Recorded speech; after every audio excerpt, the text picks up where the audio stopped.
My first big break actually come from how I found my confidence. My first big break with Oz Harvest came when I was invited to pitch on what it was I might need for this fledgling idea that I had.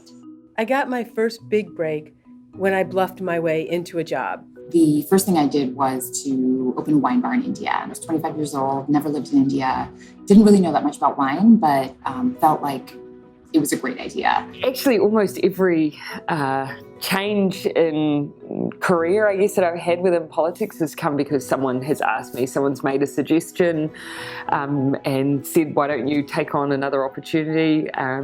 Or instructed me that I should. I was an intern for a really big think tank in Washington, D.C. I loved the job experience so much, I really wanted to stay on. So I went about creating a job description for myself. I drew up a proposal, secured a project, secured funding, and got senior management support. This man said, so just tell me what you want. I said, well, actually, you've got industrial space. I want an office. He said, fine, done. You've got it. It took 3 seconds. And then he said, what else do you need? I hadn't come prepared, but I said, I need a van. He said, okay, I'll give you a van. Another 2 seconds gone. I was about to turn around and he said, is there anything else you need? I said, 2 vans.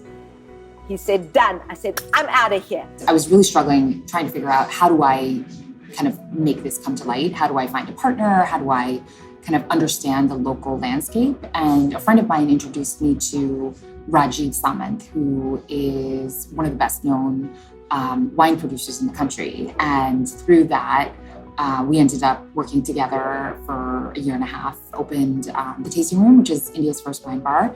I could tell the person interviewing me was losing interest. He was starting to fade away. And I said, you know, if you don't hire me, I'm going to take a job with your competitor. I have an offer, which I didn't. But it worked. And in that moment, he turned around, he caught a look at me, maybe thought I had some moxie, and offered me a job. I did this presentation course. Halfway through the course, the presentation coach, Tony Boomer actually, he pulled me aside and he said, what are you concerned about? And I said, oh, you know, I'm a bit worried that my English is not very good because it's not my first language. I have an ethnic background and I'm one of the very few women that actually work in the male-dominated industry.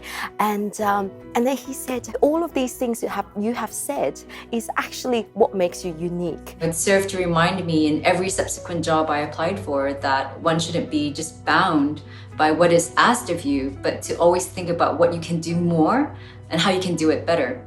That's ultimately how everything really has started for me. So to a certain extent, it hasn't been that I've always pursued new opportunities. And that's why one of the messages I always try and share is when you get asked, say yes. That's when I realized it is so powerful. Turn some of the weaknesses where you perceive as weaknesses into your strength. Don't worry about them, laugh about it. And then other people will love to see that side of you. That's what makes you authentic. And it's incredibly powerful. And that's when you start pushing yourself, take on opportunities, not to worry about, I couldn't speak English properly. It's really take on opportunity that you feel so passionate about and do it better.